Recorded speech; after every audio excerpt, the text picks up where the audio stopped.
안녕하세요 여러분, 안테나 국제결혼입니다.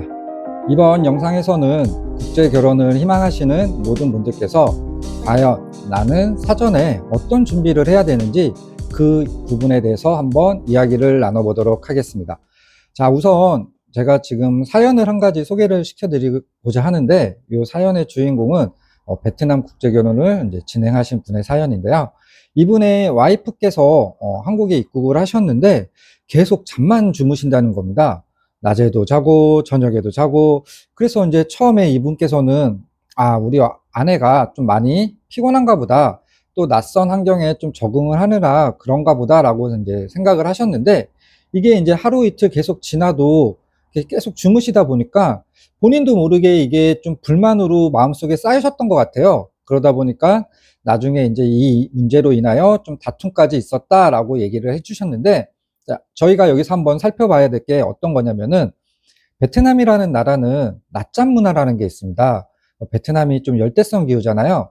그러다 보니까 12시부터 오후 2시 사이에 좀 많은 분들이 낮잠을 주무시는 그런 낮잠 문화가 형성이 되어 있는데, 이제 이분은 그거를 좀 미처 모르셨던 거예요. 아마 이분의 아내분께서도 베트남에서 그 시간대에 좀 평소에 낮잠을 많이 주무시지 않았나, 이런 생각을 갖게 됐는데요.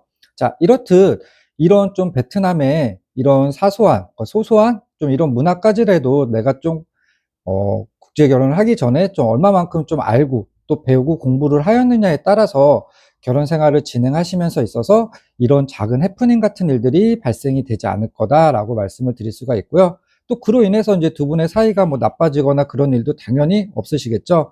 이렇듯 서로가 서로를 어느 정도 배려를 하고 또 함께 하신다면 행복한 결혼 생활이 되실 거라 생각이 듭니다. 그리고 두 번째로 말씀을 드려야 될 게, 나는 과연 어떤 여성을 만날 것인가, 이 부분을 놓고 또 많은 고민을 하실 것 같아요. 내가 원하는 여성은 어떤 여성이고 또 나의 이상형은 어떤 여성인지. 자, 그러면은 내가 원하는 그런 이상형의 여성을 만나기 위해서 나는 또 어떤 준비가 필요하냐. 아마 좀 주변 지인분들에게 한번 물어봐 보세요. 나의 이미지가, 나의 첫인상이 평소 어땠느냐, 요 부분을 한번 물어보신 다음에 주변 지인분들께서 이제 뭐 얘기를 해주시면, 그 나의 좀 이미지와 첫인상에 개선이 필요하신 분들이라면 한번 좀 바꿔보시는 것도 굉장히 큰 도움이 되시겠죠? 왜냐면은 이게 아무래도 처음 이제 상대방을 만나서는 내가 그 상대방의 모든 면을 만나자마자 알 수 있는 부분은 아니잖아요.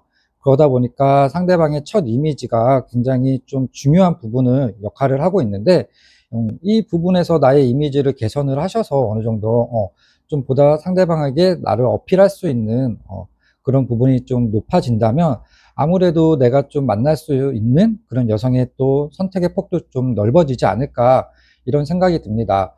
그렇다고 해서 나의 이미지가 평소 좀 안 좋다라는 얘기를 들으셨던 분들 같은 경우, 그럼 내가 뭐 성형수술을 해서 나의 외모를 좀 바꿔야 되냐, 또 이런 거는 아니고요. 그냥 간단하게 본인의 헤어스타일만 바꾸셔도, 또 본인의 평소 옷 입는 그 옷 스타일만 약간 변화를 주셔도 이미지가 상당히 틀려진 부분을 느끼실 수 있을 것 같아요. 그리고 또 저희가 그냥 흔히 이제 저녁에 주무시기 전에 평소에 그냥 마스크팩 하나씩 사용을 꾸준히 하신다면 피부 톤도 확실히 밝아지심으로써 또 이미지가 확 바뀌실 수도 있는 부분이니까, 이렇듯 소소하게 평소 주변에서 내가 그동안 귀찮아서 안 했던 그런 부분들을 좀 챙겨 주신다면 큰 도움이 되지 않을까 싶습니다. 거기에 이제 꾸준한 자기 관리 운동도 해 주시면 더 좋겠죠? 이렇듯 나의 좀 변화된 모습을 보임으로써 상대방에게 첫인상으로서 좀 큰 점수를 얻을 수 있는 요런 노력도 필요하다라고 말씀을 드리고 싶고요.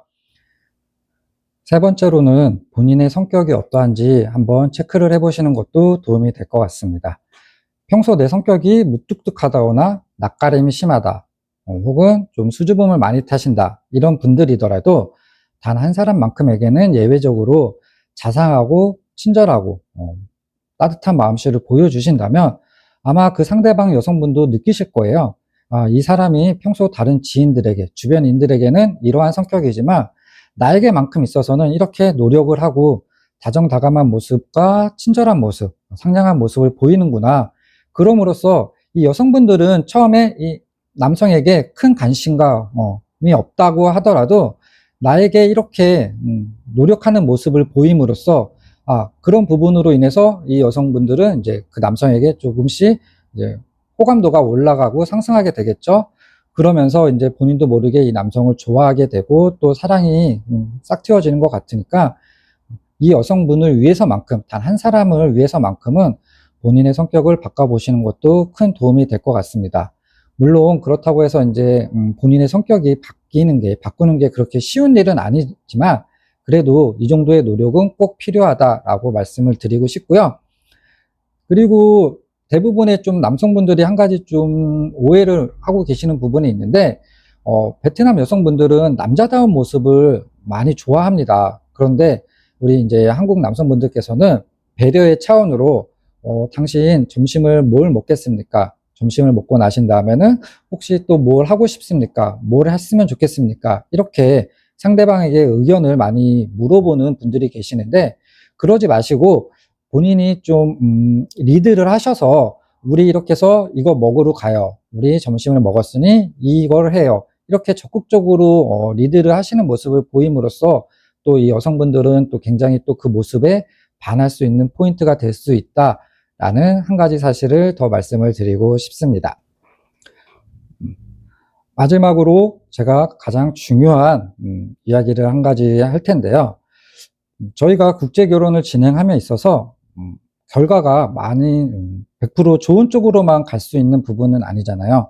요즘 보면은 좀 안 좋은, 안타까운 소식들도 많이 들려오는데, 과연 왜 자꾸 안 좋은 일들이 발생이 되는지, 이 부분에 대해서 과연 원인은 무엇인지, 그 이유가 무엇인지 한번 생각해 보신 적이 있나요? 이 부분에 대해서는 제가 다음 편에 자세하게 말씀을 드리도록 하겠습니다.